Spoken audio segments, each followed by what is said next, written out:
La vida y el triste final de Marco Antonio Solís. Es un título que enciende la curiosidad y reclama precisión. Aquí, triste final no se usará como sinónimo de morbo barato ni de inventos ajenos a la realidad. Se comprenderá, con respeto, como ese viraje vital que todo gran artista enfrenta cuando el cuerpo, la voz, la familia y la biografía piden nueva jerarquía y otro ritmo. La desgarradora noticia no será un golpe sensacionalista, sino la constatación de que el ídolo que acompañó a varias generaciones con letras que cicatrizan heridas ha optado, en los últimos años, por la calma que antecede a cualquier leyenda en plenitud, menos apariciones, más silencio escogido, una intimidad que blinda lo sagrado y una administración prudente del tiempo, ese bien escaso que la fama suele despedazar. En este marco, recorrer su vida no es un trámite cronológico, sino un viaje por la artesanía del éxito. Infancia sobria, primeras armas con los hermanos Solís, el estallido con los Bukis, la separación que partió historias de amor en dos, la coronación como solista, las pérdidas que templaron la voz, los rumores que lo asediaron, el músculo empresarial que convirtió canciones en patrimonio y, sí, los signos de una etapa delicada que su familia y sus fans han vivido con un pudor ejemplar. Desde la primera línea, queda clara la promesa narrativa, no habrá resúmenes ni frases de relleno, sino párrafos extensos que expliquen por qué un niño de Ario de Rosales, Michoacán, desarrolló un oído para la nostalgia, de donde surgió ese timbre que se quiebra sin romperse, cómo se labró un vocabulario emocional que, al mismo tiempo, es popular y poético, y por qué cada decisión estratégica, cambiar de arreglistas, ajustar la tesitura en vivo, abandonar una zona de confort cuando todos pedían más de lo mismo. Fue empujándolo del cantante querido al símbolo que orquesta bodas, reconciliaciones, despedidas y retornos. La historia aspira a una hora de metraje, y a cada minuto le corresponderá un tramo vital con densidad, la mesa familiar donde se cantaba bajito, la primera guitarra que no afinaba bien y aún así enseñó disciplina, el mito de los guaraches y la televisión nacional, el rigor de los 80 en estudios con presupuesto ajustado y talento inconmensurable, las giras que volvieron a los mexicanos en Chicago o Los Ángeles un coro gigantesco, y la estampa de un autor que, sin pronunciar discursos, fue levantando un panteón de baladas que hoy se cantan como si fueran parte del folclore de siempre. La introducción demanda también una advertencia ética. Cuando un título provoca, el relato debe sostenerse en la verdad narrativa. No se fabulan tragedias ni se tuercen datos para arrancar lágrimas fáciles, la emoción vendrá de otra parte. De la comprensión profunda del personaje, de su manera de convertir el dolor en mercancía artística sin traicionar su verdad, del contraste entre el brillo del escenario y las habitaciones de hotel donde la soledad ofrece su factura, del modo en que el éxito, ese animal que exige carne fresca cada cierto tiempo, lo obligó a reinventarse sin malbaratar su identidad. La desgarradora noticia, en ese sentido, será la humanísima evidencia de que la plenitud también duele, cuando hay que elegir entre el aplauso inmediato y la salud a largo plazo, entre la gira sin respiro y la sobremesa con las hijas, entre el grito del estadio y el silencio que necesita una canción nueva. Anunciado el marco, asomemos la tesis que guiará el documental. Marco Antonio Solís es, antes que nada, un compositor que aprendió a cantar lo que escribe y no al revés, su riqueza, la visible y la que no se fotografía. Nace del catálogo, de la propiedad intelectual que sigue facturando mientras él descansa, de la administración cuidadosa de derechos, masters, sincronizaciones y reediciones. Sus lujos no fueron la excentricidad de coleccionar objetos por capricho, sino la inteligencia de habitar casas que suenan bien, viajar en itinerarios que protegen la voz, vestirse a la altura de un repertorio que exige sobriedad elegante y rodearse de equipos profesionales a los que se paga puntualmente. En ese mapa, las polémicas se leerán no como chismes sueltos, sino como capítulos que tensionaron su leyenda y la obligaron a rendir cuentas ante un público que, mientras más lo amó, más quiso saber de su vida. El hilo conductor emocional será doble. Por un lado, la memoria amorosa de quienes crecieron con los Bukis y reconocen, en los primeros compases de Tu cárcel o Y ahora te vas, la exactitud de una biografía. Por otro, el descubrimiento de generaciones más jóvenes que llegaron a él por sus duetos recientes, por la monumental gira de reunión con su grupo, por la mansión Solís convertida en hotel de culto o por ese rumor de retiro que, lejos de apagarlos, los hizo escuchar mejor.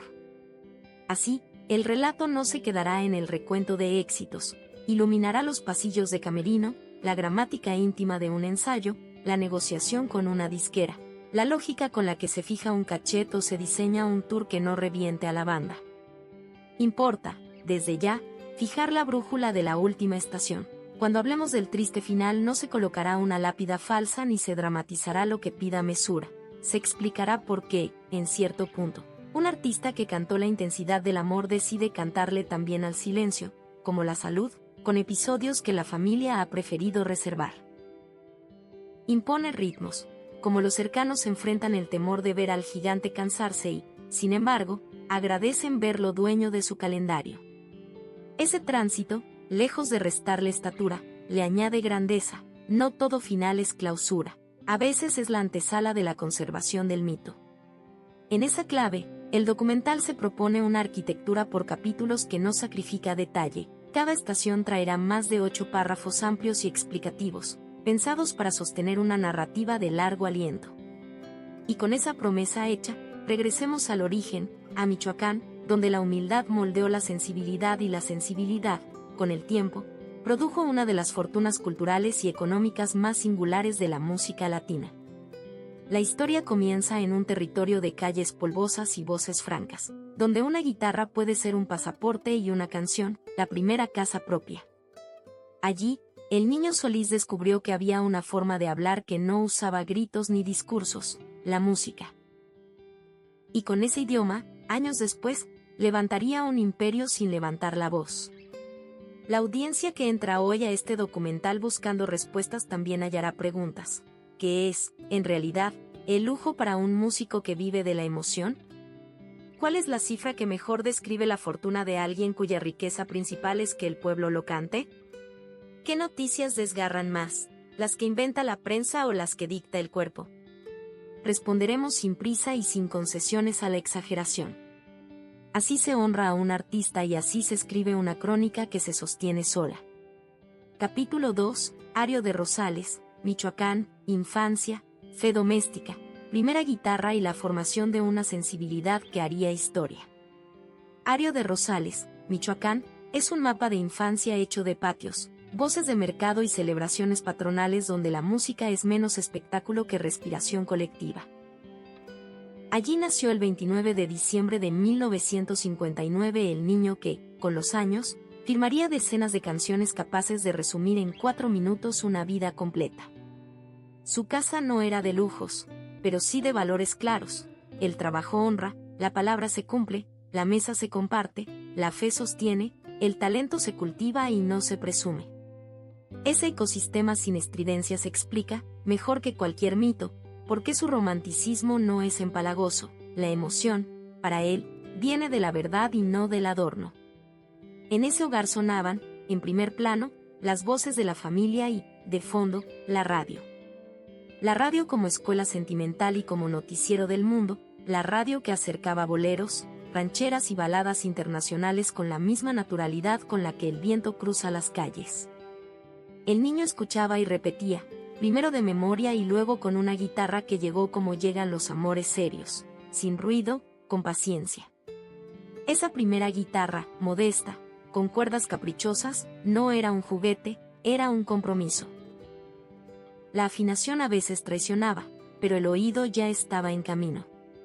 La madre, devota y pragmática, administraba miedos y alientos. El padre, de carácter firme y corazón amplio, miraba con una mezcla de asombro y cautela la obsesión de su hijo por rasguear y escribir.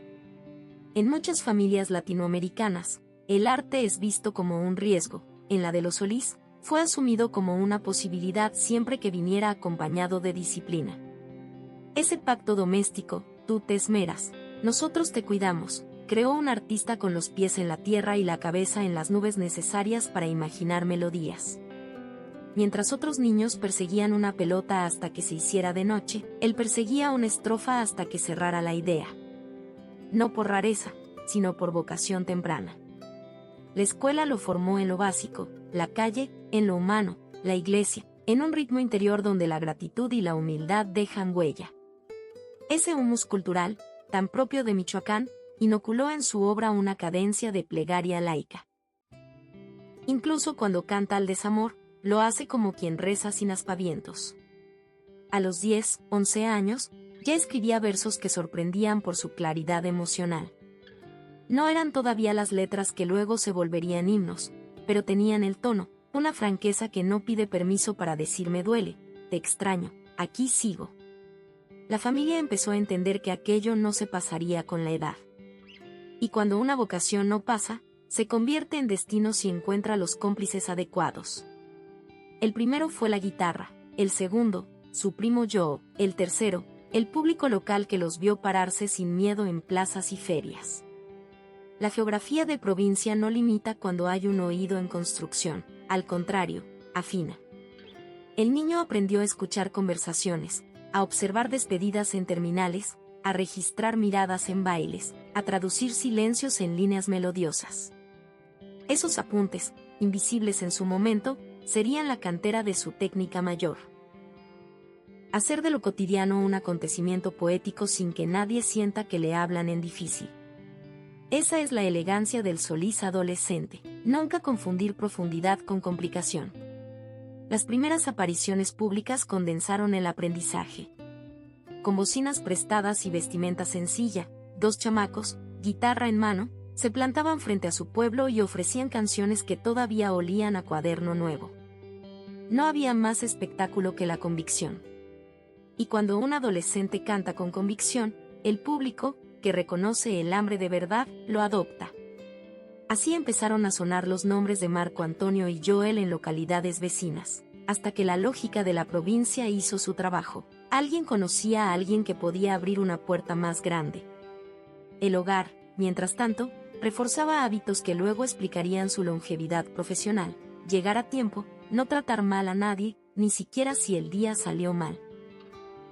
Cuidar los pocos instrumentos como si fueran muchos, ahorrar, agradecer, dormir lo suficiente cuando se puede y no presumir lo que no se tiene. Son reglas de familia que, trasladadas al oficio, se vuelven metodología de éxito.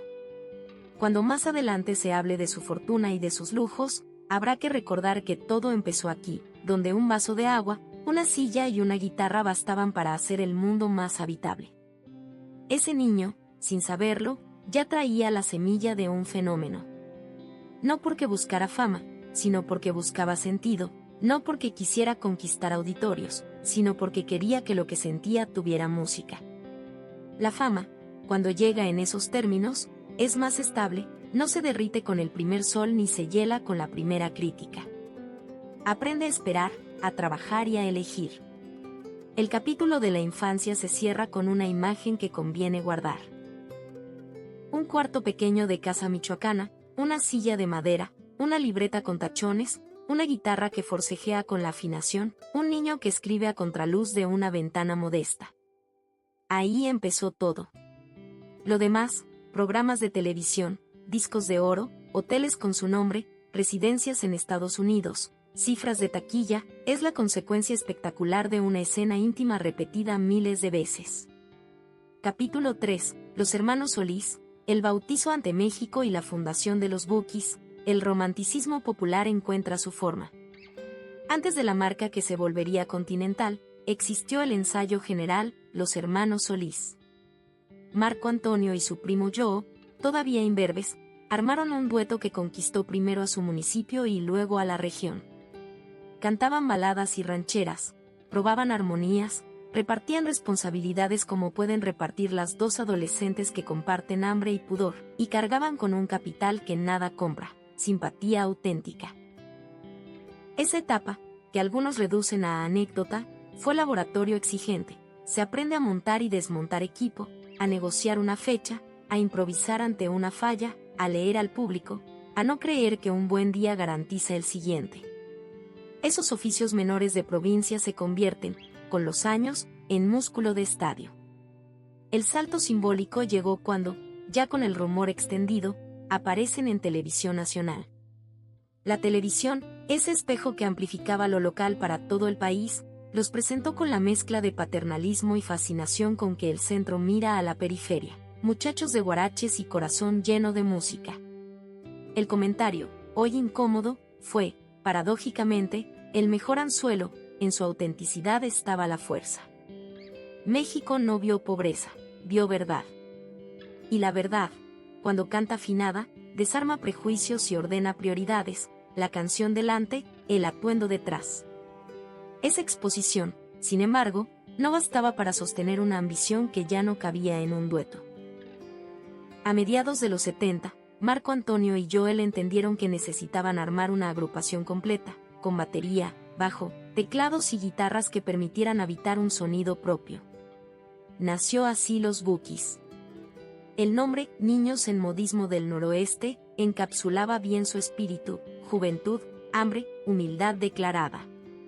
Lo que pocos previeron fue que esa palabra se volvería, en poco tiempo, un sinónimo de identidad para millones de migrantes que en Estados Unidos hicieron de esos discos su hogar portátil.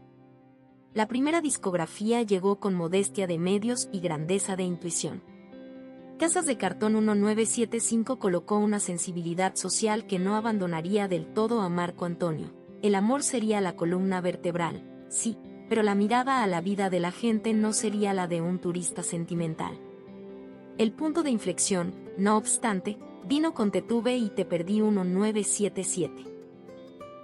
10 canciones originales, una voz que había encontrado su lugar entre lo rasposo y lo dulce, arreglos sencillos que favorecían la emoción antes que la pirotecnia, y, sobre todo, una pluma joven que ya sabía la medida de cada palabra.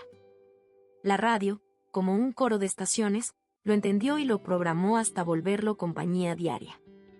El fenómeno fue doble, artístico y sociológico. Artístico, porque la fórmula, letra clara, melodía memorable, interpretación honesta, no falla cuando se ejecuta sin atajos. Sociológico, porque millones de mexicanos y latinos en Estados Unidos adoptaron esas canciones como banda sonora de la nostalgia.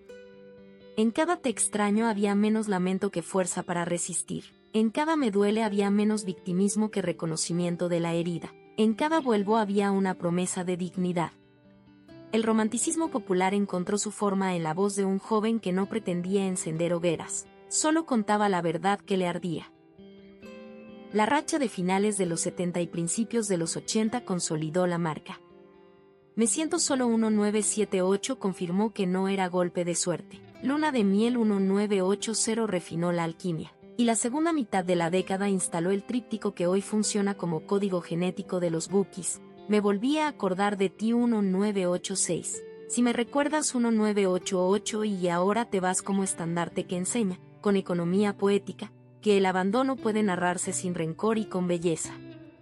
El grupo pasó de palenques y auditorios medianos a llenar arenas, y de México a Estados Unidos y Sudamérica con naturalidad. La operación logística creció en consecuencia. Más músicos, mejores equipos, managers que entendieran que cada gira era un negocio mayor.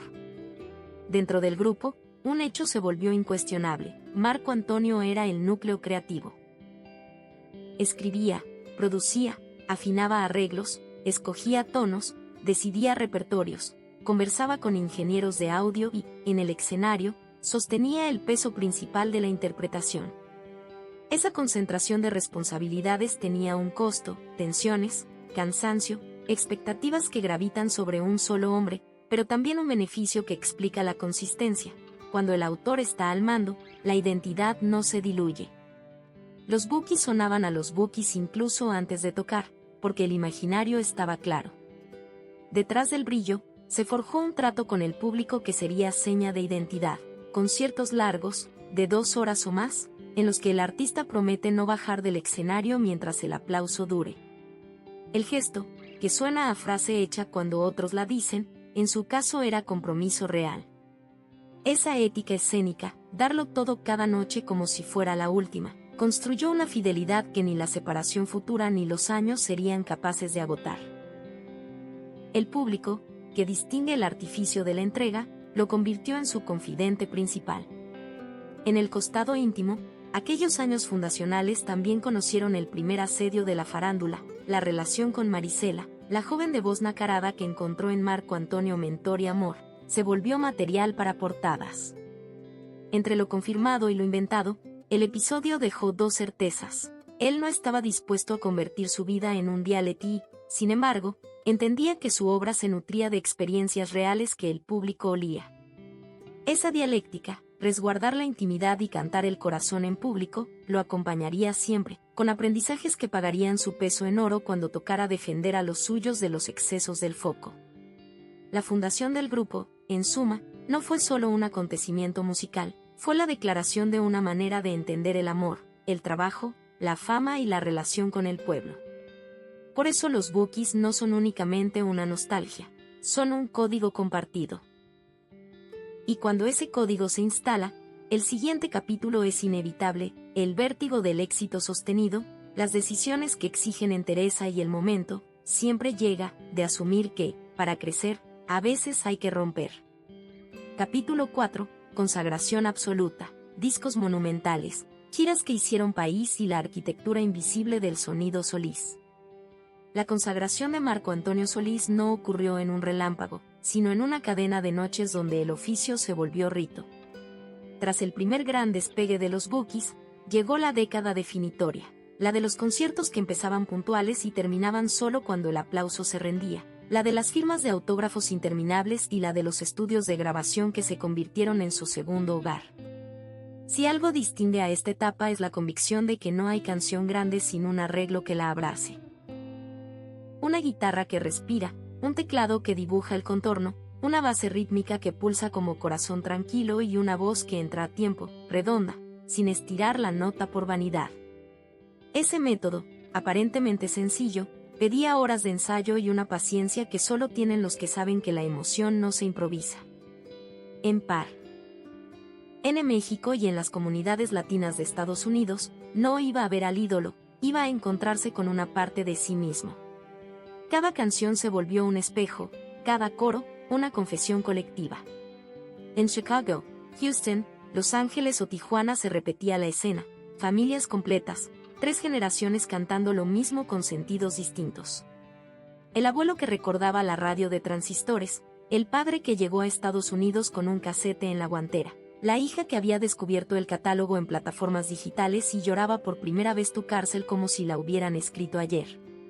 La arquitectura del sonido Solís terminó de fijarse cuando el estudio dejó de ser un laboratorio caótico para convertirse en una sala ordenada donde cada decisión tenía un porqué. Las tomas de voz se programaban en horas de buena hidratación y poco ruido, los coros se grababan con la boca más cerca del micrófono de lo que dicta la comodidad para que el susurro no perdiera textura, y las percusiones evitaban sobreactuarse, un golpe menos podía significar un suspiro más. El propio Marco Antonio, sentado junto a los ingenieros, aprendió a leer ondas y espectros, a reconocer donde una sibilante podía rascar el oído o donde un bajo cálido hacía la diferencia entre una balada potable y una inolvidable. A la par, la escenografía de los conciertos se depuró hacia una sobriedad elegante. Nada de pantallas que compitieran con la canción, nada de artificios luminosos que empolvaran la emoción, un formato de banda completa bien balanceada, luces que obedecían al discurso musical y una narrativa de bloques que otorgaba respiración al espectáculo. Abrir con la contundencia de un clásico, bajar a un tramo acústico que permitirá el reencuentro íntimo, escalar hacia el clímax de los éxitos, conceder la falsa despedida y volver con la pieza que todo el mundo esperaba como si no la conociera. Ese guión, tan elemental en apariencia, se sostenía en relojes internos afilados, en señas invisibles sobre el escenario y en una férrea ética de puntualidad.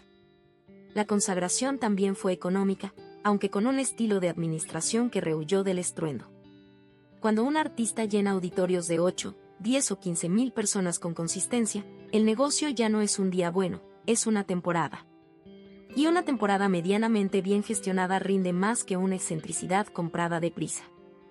En esa lógica, el equipo de Solís profesionalizó los procesos, riders técnicos claros, contratos que protegían tiempo y salud, logística que no exprimía a la banda y negociaciones que sumaban patrocinios sin convertir el espectáculo en una valla publicitaria.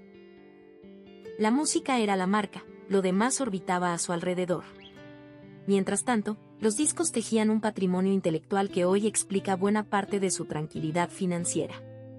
Cada álbum bien lanzado, cada reedición cuidada, cada antología que no abusaba del público con material reciclado sin sentido, robustecía un catálogo que no envejece porque la emoción humana no pasa de moda. Hay épocas en que el mercado dicta modas de 3 meses, el romanticismo honesto, bien grabado, atraviesa décadas con la serenidad de las cosas necesarias.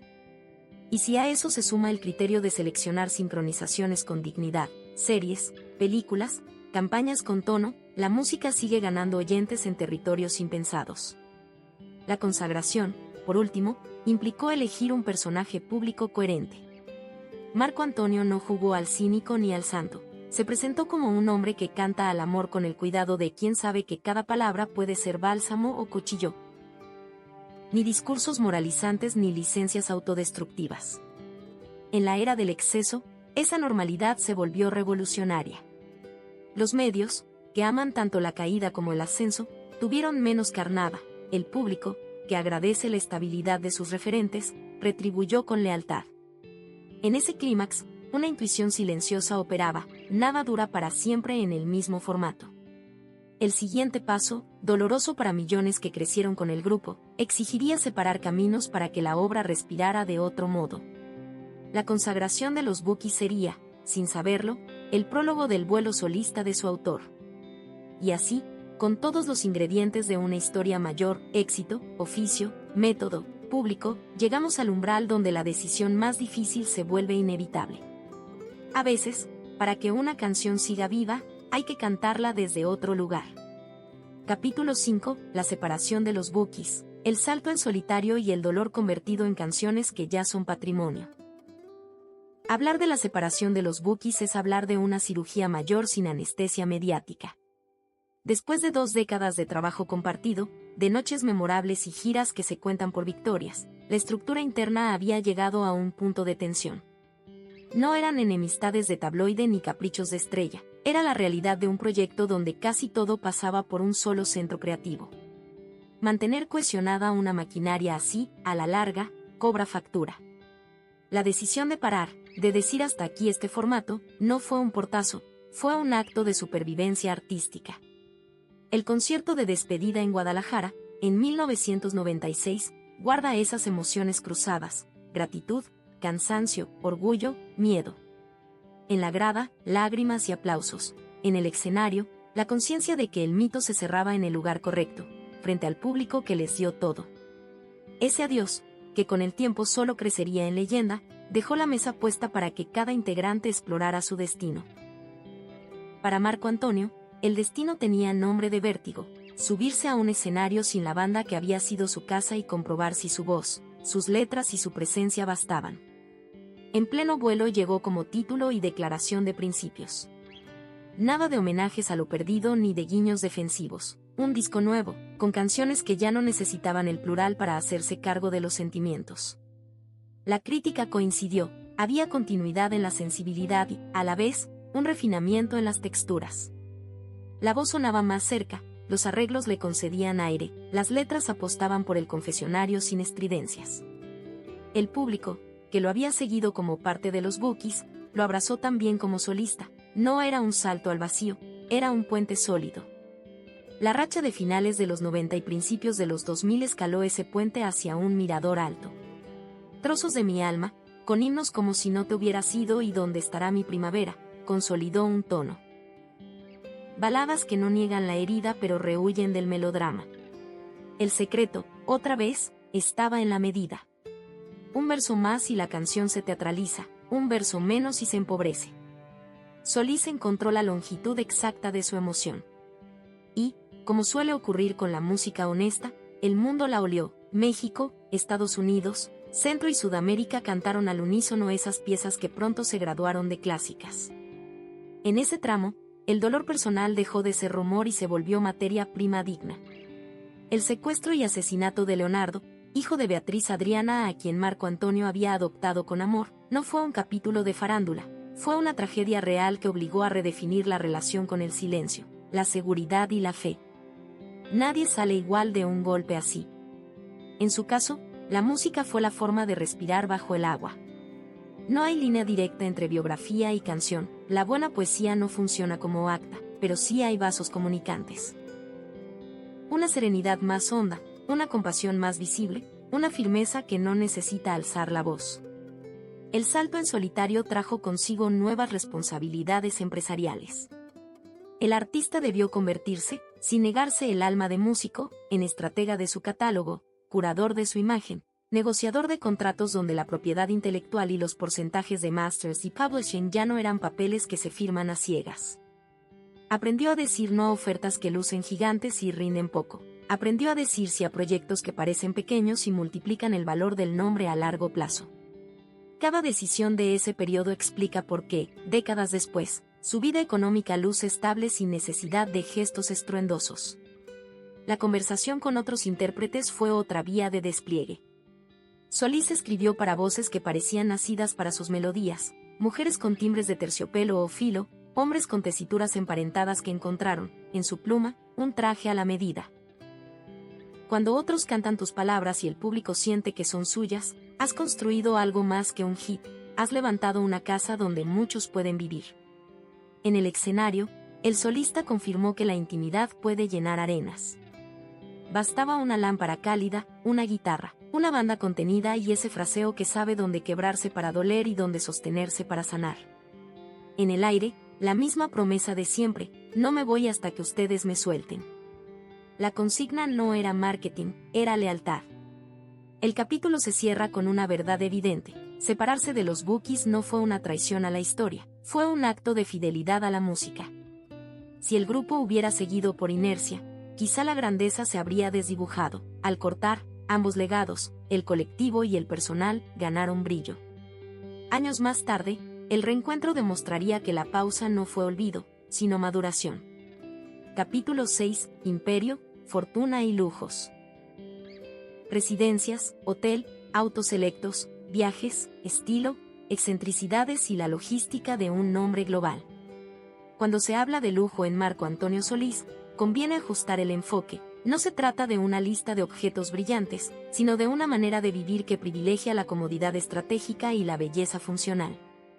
Sí, hay residencias de alto valor, un hotel boutique bajo su apellido, autos que son tanto herramienta como placer, viajes que exigen logística impecable y un guardarropa que honra el escenario. Pero todo eso orbita, disciplinadamente, alrededor de la música y la familia. Ese orden, poco vistoso para el chisme fugaz, es, paradójicamente, lo que a la larga construye una fortuna estable.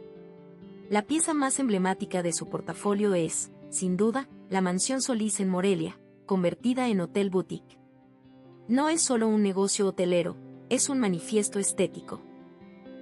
Habitaciones tematizadas con referencias discretas a su obra, una alberca cuya silueta recuerda a una guitarra, un bar que homenajea a letras queridas, un spa que entiende que el descanso también suena, y un equipo formado en hospitalidad de detalle. Los precios, propios del turismo de alto poder adquisitivo, se justifican con una experiencia que evita la ostentación y ofrece narrativa. Dormir en un espacio que, más que exhibir trofeos, curaduriza una vida. A ese activo se suman residencias que responden a necesidades distintas. En Las Vegas, una casa en fraccionamiento de seguridad estricta y servicios de primer nivel garantiza lo que un artista madura valora: privacidad, gimnasio en casa, sala de escucha, estudio de preproducción, alberca para rehabilitación suave y distancias cortas a recintos donde la música ocurre. En la Ciudad de México y en plazas clave para su agenda, departamentos cómodos y discretos funcionan como bases de operaciones que reducen la fatiga de viajes. Se habla, además, de presencia patrimonial en Estados Unidos fuera de Nevada, mercados con comunidad latina robusta, que no se publicita, coherente con una filosofía que separa la vida doméstica del escaparate. Su garaje cuenta mejor que un inventario la psicología del propietario. Un Chevrolet Corvette C7 amarillo ha sido, más de una vez, el guiño lúdico de quien, fuera del escenario, disfruta encender un motor que ruge, un BMW M2, compacto de alto rendimiento. Agrega el capítulo alemán de manejo preciso, un Jeep Wrangler J que recuerda que la tierra de Michoacán no se olvida y que hay caminos donde la velocidad no es el punto, sino el trayecto, y un auto personalizado, más escultura rodante que vehículo, estacionado frente al hotel en Morelia funciona como tótem. Fotográfico, pieza de conversación, marketing emocional y sonrisa asegurada en los huéspedes. No es una colección de 20, es una selección de 4 o 5 que cubren capricho, traslado, carretera y símbolo. En el renglón de viajes, la palabra clave es previsión. En giras internacionales o en saltos intercontinentales puntuales, Se fletan vuelos privados cuando la agenda y la salud de la voz lo requieren, otras veces, itinerarios comerciales en clase ejecutiva o primera, siempre con una política de sueño y alimentación que privilegia el concierto sobre cualquier alfombra roja. La excentricidad, en tono de nota de farándula, podría resumirse en un hábito que al tabloide no le rinde titulares: dormir 8 horas cuando se puede, hidratarse de manera casi ritual, calentar voz en camerino con una disciplina monacal y evitar cenas tardías aun si un empresario insiste. Esa rareza, a largo plazo, vale más que un jet ostentoso. El vestuario es otro territorio donde el lujo se mide por el corte, la caída y la necesidad del escenario. Trajes a medida en telas nobles, camisas con cuello que sostenga corbata cuando procede y que caiga abierto con buen gusto cuando la noche lo pida, zapatos que resisten gira y fotografía, y una paleta que no distrae de la música. En muñeca, relojes discretos, no de esos que gritan precio, y, en ocasiones especiales, piezas con historia más que con quilates. El estilismo responde a una idea: el romanticismo no se disfraza, se viste bien. En el universo del sonido doméstico, si hay una excentricidad que los melómanos celebran, una sala de escucha con equipo de alta fidelidad donde compara masters, revisa mezclas y se concede sesiones de vinilos clásicos. Para quien vive del audio, tener en casa un espacio que suena de veras no es lujo caprichoso, es herramienta y placer. A ese cuarto se suma un estudio de preproducción suficientemente equipado para maquetar ideas con su director musical, a veces, invitar a amigos a ese juego precioso que es probar timbres sin presión. La seguridad, como corresponde a un nombre global, es silenciosa. Rutas claras, choferes de confianza, vehículos con mantenimiento obsesivo, hoteles ya probados, coordinación con producción de recintos, decisiones que evitan riesgos sin volverse paranoia. Tras experiencias duras en la biografía familiar, este capítulo dejó de ser una posibilidad y se volvió estructura. El lujo, aquí, es que nada pase, que el artista llegue al escenario con el ánimo quieto y la mente puesta solo en cantar bien. El músculo patrimonial se completa con inversiones que no son de portada pero sí de balance, instrumentos financieros de riesgo moderado, participación en marcas queridas por su público, tequila premium, café de origen, salsas con identidad regional, edición y administración de catálogo con porcentajes negociados con colmillo, y proyectos en vivo, sinfónicos, especiales temáticos, que permiten abrir puertas en instituciones culturales, patrocinios serios y nuevos públicos. Cuando los medios preguntan por la gran excentricidad, la respuesta decepciona a quien busca un helicóptero en la sala. La rareza mayor es haber convertido una vida de escenario en una economía ordenada. Y, sin embargo, si el guión pide un titular de farándula, porque el género lo tolera, aquí lo tienen. Dicen que la voz de Marco Antonio está asegurada como si fuera patrimonio, otros lo niegan, y la oficina no alimenta la leyenda. La verdad, más interesante que el rumor, es que la voz se cuida como si fuera asegurable, con hábitos que parecen religiosos y con una agenda que, por fin, responde primero a la salud y luego al ruido. Capítulo 7. Rumores, polémicas y farándula, amores hechos canción, versiones cruzadas y lo que se dijo, y se dice, de puertas para afuera. En la biografía de cualquier ícono, los rumores son tan inevitables como la ovación. En torno a Marco Antonio Solís hay un archipiélago de historias que van desde lo entrañable hasta lo incómodo. La más famosa, por su mezcla de mito romántico y música real, fue la relación con Marisela. Ella misma, en entrevistas, lo nombró el gran amor de su vida, y esa honestidad encendió décadas después los rescoldos de una hoguera que, para el público, nunca terminó de apagarse. Se dijo de todo: mentoreo artístico confundiéndose con pasión, celos propios de los 20 años, letras que parecían más diarios que canciones. Lo cierto es que de aquel vínculo salieron interpretaciones que todavía hoy desarman a quien las escucha. El matrimonio con Beatriz Adriana, por su parte, abrió otra avenida de historias. Los medios siguieron con lupa una relación que caminó entre la euforia profesional y las grietas domésticas. El episodio más duro, el secuestro y asesinato de Leonardo, no fue material de chisme sino de duelo nacional. Allí, todas las versiones se callaron, porque no hay rumor que sobreviva a una tragedia de esas dimensiones. Si al público le quedaba alguna duda sobre el temple del artista, ese dolor explicó la sobriedad de su vida posterior, menos exposición privada, más trabajo y una fe que se tradujo en gratitud discreta. En los márgenes del éxito, También aparecieron versiones de tensiones con colegas y con disqueras. Se escribió sobre distanciamientos con figuras queridas de la música mexicana y latina. Se especuló con roces con Juan Gabriel o con la sombra de Rocío Dúrcal, nombres tan mayúsculos que cualquier conversación pública sobre ellos genera titulares, aún sin materia. La realidad, más aburrida para el titular, es que la competencia en la industria, cuando hay talento enorme en la mesa, produce fricciones que rara vez se convierten en guerra. La evidencia son los años. Si hubiera pleitos épicos, los habríamos de sobra. Respecto de su salud, la última década encendió alarmas y placas. Fotografías donde se le veía más delgado, apariciones espaciadas, hijas que hablaban con emoción contenida de etapas delicadas. De ahí el titular que enciende este documental, la desgarradora noticia. Lo prudente, ante lo que la familia decide reservar, es llamar a las cosas por su nombre. El cuerpo pide otra agenda, la vida íntima reclama prioridad. Las presentaciones se reducen no por capricho ni por reclamo de atención, sino por un respeto profundo a la herramienta con la que se ha trabajado más de medio siglo. Si hay algo que el público ha entendido, es esto. No faltaron, era inevitable, notas de portales menores que hablaban de retiro definitivo, de última gira o de adiós al escenario. La historia real rara vez es tan tajante. Marco Antonio ha dicho, en más de una ocasión, que dejaría de cantar cuando la vida se lo pidiera, no cuando la industria lo decretara. Ese matiz, que parece poco, es todo. Hay noches en que el escenario se enciende porque el alma lo pide, y otros años en que la paz se nombra de otro modo. El triste final, entonces, no es deceso, es una mudanza de centro, del ruido a la calma. También se han ventilado, a lo largo de los años, supuestas excentricidades financieras, como si su fortuna hubiera crecido al amparo de maniobras que la prensa fantasea. Lo único comprobable, y a la vez poco noticioso para el amarillismo, es que la riqueza de Solís tiene nombre y apellido, catálogo, giras, derechos, hoteles, marcas complementarias y disciplina. Lo demás, islas secretas, tesoros ocultos, se desinfla al primer contraste con datos. En el capítulo familiar más reciente, sus hijas Marley y Allison han tomado un lugar creciente en cámaras, no por necesidad de fama ajena, sino por vocación propia.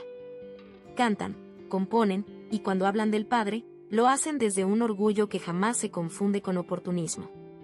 Esa manera de presentarse en público, sin explotar el apellido a golpes, refuerza la esencia. Y aquí, la ausencia que duele no es la del escenario, que siempre puede esperar, sino la del desconocimiento sobre una salud que todos quisiéramos perfecta. La gente ama a quien la ha acompañado, ese amor se expresa, a veces, como ansiedad. Este capítulo reconoce esa inquietud y le opone una certeza. Incluso si el calendario se adelgaza, el repertorio no se reduce. Incluso si la voz se reserva, las canciones siguen trabajando. Capítulo 8, Dinastía, Negocios y Legado, Hotel, Marcas, Reunión histórica con los bookies y la economía del recuerdo vivo. Construir una dinastía no es asegurar apellidos, es sembrar oficios. En el caso de Marco Antonio, la familia aparece en primer plano no como coro decorativo, sino como destino en el que confluyen música, empresa y gratitud. La pareja que hoy forma su centro gravitacional acompaña decisiones sin convertir la intimidad en escaparate. Las hijas se abren paso con propio pulso, y la familia ampliada. Equipo de trabajo que lleva años a su lado, opera como un segundo apellido, el que garantiza que la maquinaria no depende del humor de un día. En el plano empresarial, la Mansión Solís es la punta de lanza de un modo de diversificar con identidad. El hotel no existe porque sí, cuenta una historia que el huésped quiere habitar.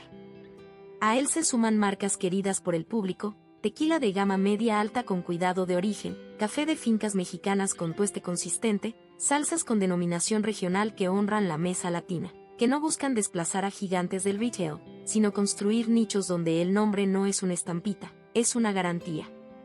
Las cifras anuales de estos proyectos no compiten con una gira monumental, pero cumplen una misión: oxigenar flujo, abrir puertas, sostener imagen. El catálogo, ese cofre que no envejece, es la joya.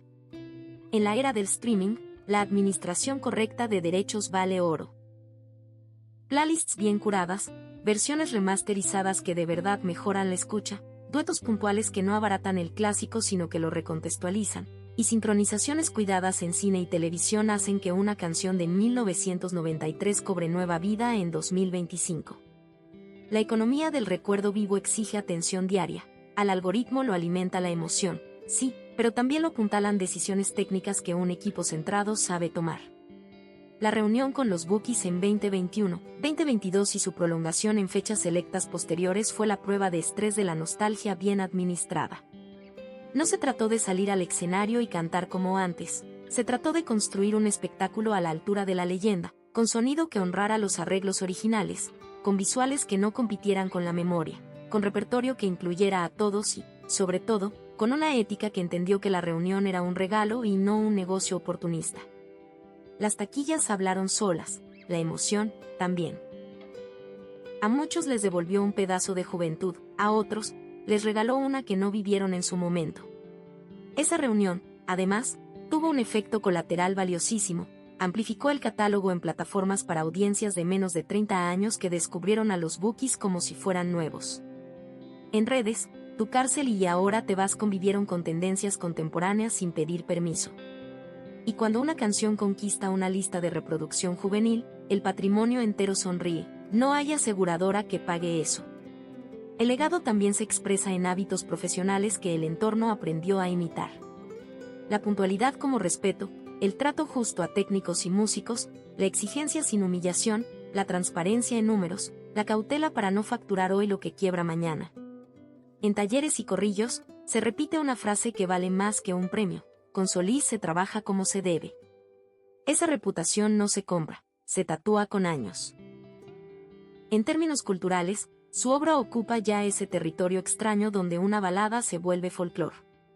No necesita de radio formal para circular, suena en bodas, en karaokes, en serenatas, en playlists de oficina donde alguien necesita resistir la tarde.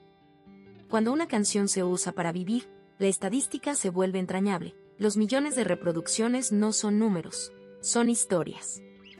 El legado, por último, está vivo porque su dueño sigue aquí. Ese hecho, que el título incisivo de este documental podría hacer olvidar, es clave. El triste final no ha cerrado escenarios, ha abierto una etapa de cuidado. Y cuidar, en la vida de un artista que hizo de la entrega su bandera, también es un acto de amor al público. Capítulo 9, el triste final, salud, decisiones, silencio elegido y la preparación consciente del legado, la noticia que duele porque amamos.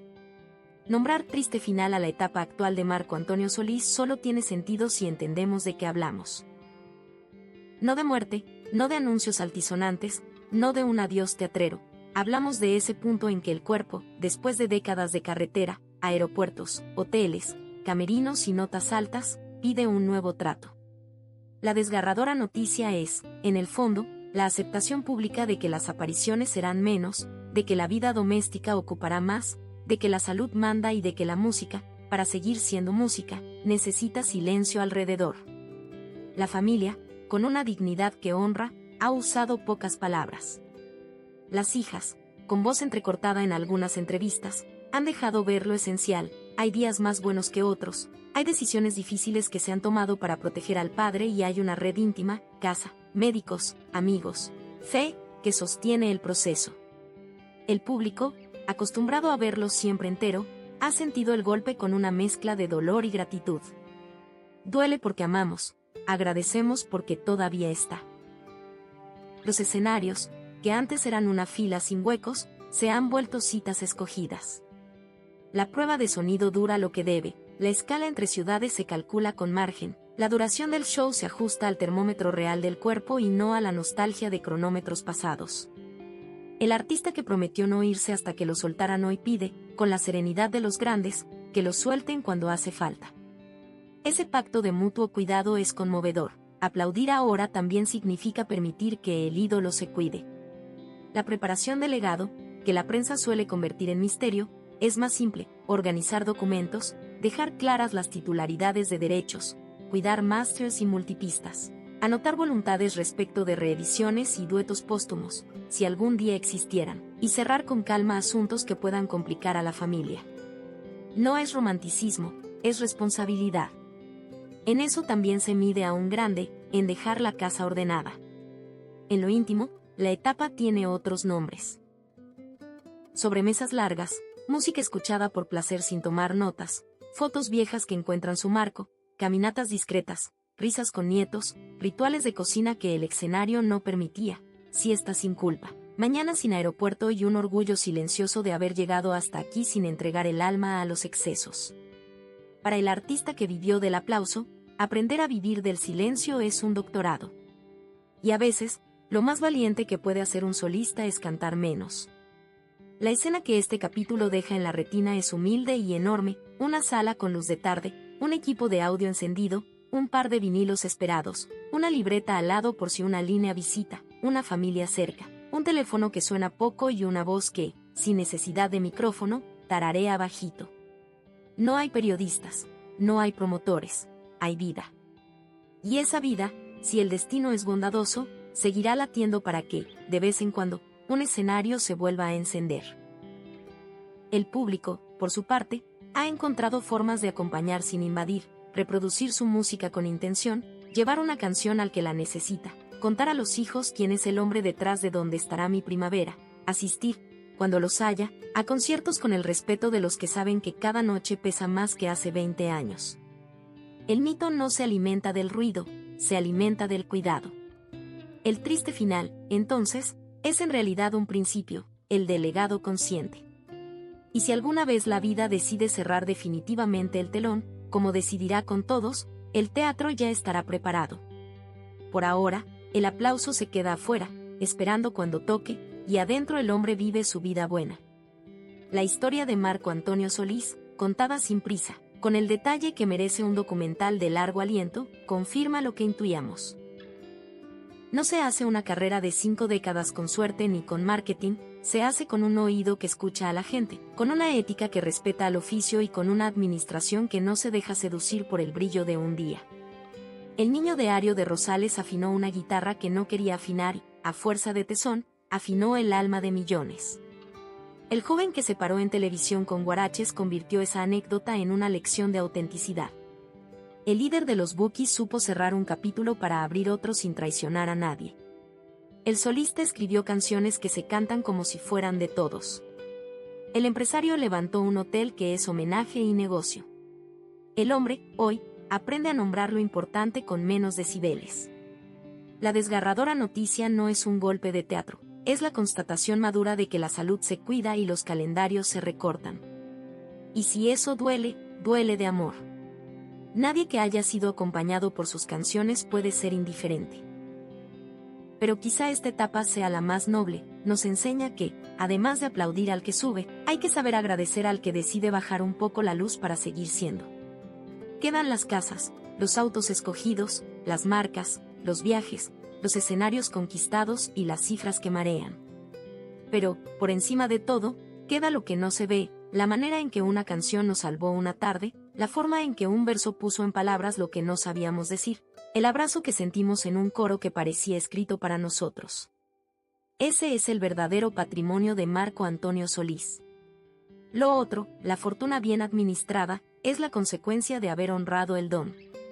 Si esta crónica te acompañó y quieres seguir conociendo, a este nivel de detalle, las vidas y los finales, tristes, luminosos, verdaderos, de los grandes de la música mexicana y latinoamericana, suscríbete al canal y activa las notificaciones. Aquí las historias se cuentan con respeto, con datos y con el tiempo que se necesita para que una vida se entienda.